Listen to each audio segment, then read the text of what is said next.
Fanatics Live.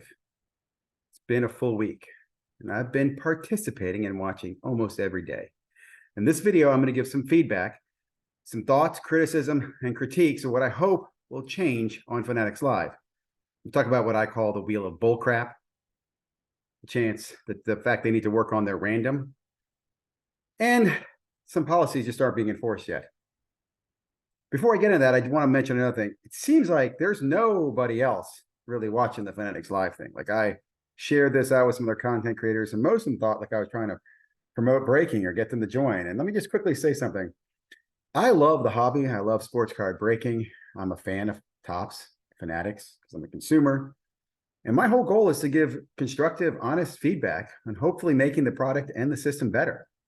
But if no one's watching, if no one's criticizing, if no one makes comments, then nothing gets better. Nothing gets improves. So I hope that some of their channels will at least listen to what I'm saying and echo that, or they themselves will participate, join in these live streams. You don't have to buy anything, you have to do anything. It's funny how I see several influencers on Drip. I've seen lots of them, promoting and being sponsored by Whatnot, but I don't see many of them participating. Like, go participate in what's going on. Just because you have a Whatnot mic and you sell your cards on Whatnot, do you go on other Whatnot streams? Do you see what's being sold on Whatnot? Do you see the message? Because I'll be honest, the Whatnot platform is and I hope Fanatics does not become another Whatnot. So let's go ahead and jump into this video. I'm going to start by talking about what I call the wheel of bullshit, and why I really found this probably the most disturbing and the biggest red flag of Fanatics. I'm also going to talk about the fact you're not seeing the use of 3 cameras as is written in their policy. And I'll be perfectly honest, 2 is fine with me. But the fact they say 3, but yet 3 has never been used. The other point that they use their own built-in random thingy. It's not random.org. It's nothing I'm familiar with. And they're very quick about it. It seems like if they press a button and random takes place. I don't know if I would be as excited about that, depending on how it's being done. You could worry about insiders, who's buying it. There's also nothing that seems to prevent people from buying into their own breaks. One of the guys the other night was running the stream, was in his own break. He won the contest. He said, "Oh, it's my contest. I will double up on the next one." Now, again, he was honest about that, but there's no monitoring that. There's no self-monitoring of, can you be in your own breaks? Can you be in your own contests? Like, I could be the only guy in a stream of 50 people, and the other 49 people could all be in the cahoots with the owner. These are things that I think about and I'm concerned about. Again, ideally, I hope that breaking is something that people can have fun with, can share and educate. I think the key and most important thing that I'm looking for in breaking is that it should be affordable to the consumer. It should be at the best price, in my opinion. And when you do certain things to mask, hide, or disguise the value or price, that's when I really get upset. For example, when a box comes out, if a box is $100 a box and there's 12 boxes in a case, the case is $1,200, and maybe there's a discount of, say, $1,100 for the case. These are things I can figure out on my own. When I can calculate that the total cost of the break is $3,000, that's a problem, because you're charging me a whole hell of a lot to open up boxes. That's not what I'm seeing so far, and I'm happy to talk about that right now. For the most part, you can see the transparency of the pricing, and I like that. But I am going to talk about right now what I refer to as the circle of fucking bullshit and death. Now, pay attention. Let me first of all say that I was most disappointed to see that this circle, this wheel, was being used by one of my favorite breakers, Mojo Breaks. I did reach out to them about this and express my disgust. They did say it was a beta. They gave kind of an interesting answer for why they used it. They didn't say they would or would not use it in the future, but I think they understood my concern. And I hope other people will share their concern with me. If you think I'm completely nuts, go ahead and tell me, okay? But here's the deal. What you see here, the teams of the baseball teams, you can have all 30 teams listed here. What you got going on down here is you're bidding right here. You're bidding on a chance at the wheel. You're not bidding on the team. You're bidding on the chance of the wheel. So once the bidding concludes and you pay $177 for your spot, then the wheel will spin and you'll get the team for that wheel. Now, I want you to think about this for a second. There's a lot of things here I do not like. I am a fan of, you should know the product, you should know the checklist, you should know what you're buying into. I'm not a fan of random breaks, but this is not even a random. Because in a random break, the price is fixed.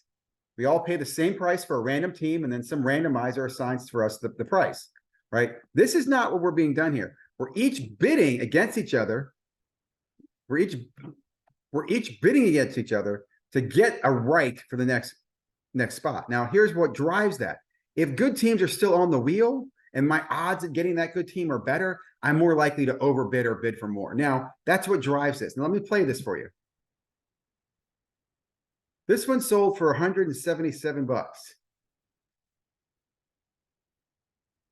I'll also say the breakers, it talks about White Sox off the board. 177 bucks for the White Sox.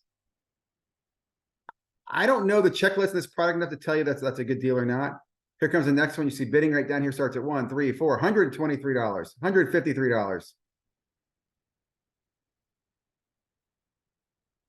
See, I don't like this wheel shit. I even typed that in there. And now the wheel spins. $165 for the Phillies. Someone paid $165 for the Phillies.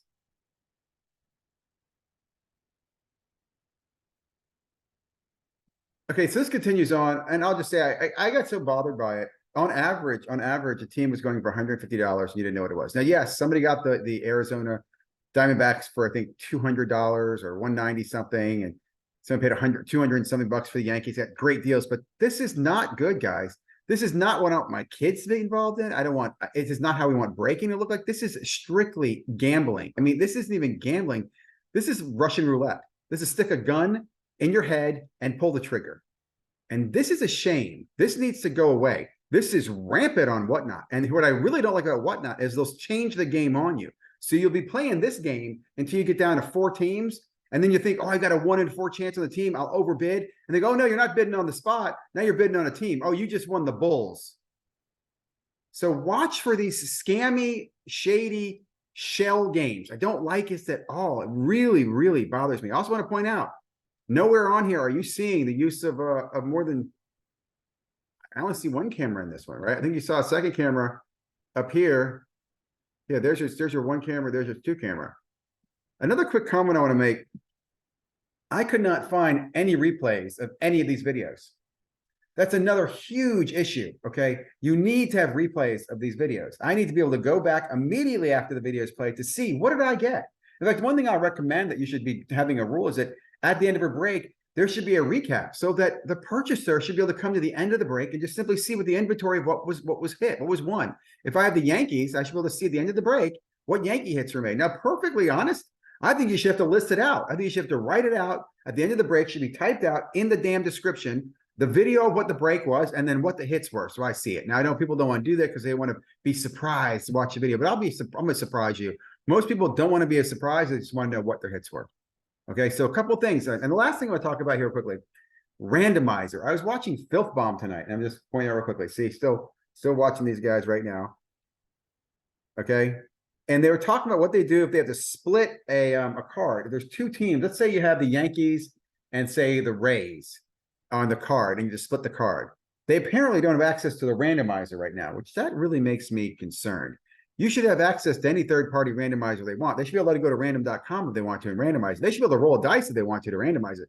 But the fact that it has to go through Topps randomizer really concerns me. That's what the F? So anyway, they go through the randomizer to pick the card. What they said tonight, though, they said if they didn't have access to the randomizer, they would say, hey, the next team that's cards pulled, so if you have Yankees and Rays, would win the card. So the problem with this, guys, is that, again, if you know checklists, Yankees are going to have a lot more chances that their cards will be pulled next over the Rays, who have a lot less people in their checklist on product average. So again, it's these little things that you need to have product knowledge of the product, the checklist, what you're buying. You can't just simply go, oh, I'm going to say next bluebird that flies over, if it's got a red wing, then you win. If it's got a blue wing, I win. You can't have this randomness, this uncertainty, and what honestly is gambling. This is a gambling platform. I hope they get this stuff regulated or self-regulated, or at least get it in order, because I know a lot of people are going to be watching. And as people start to lose money, you're going to need to be able to answer what's going on. Like, comment, and subscribe.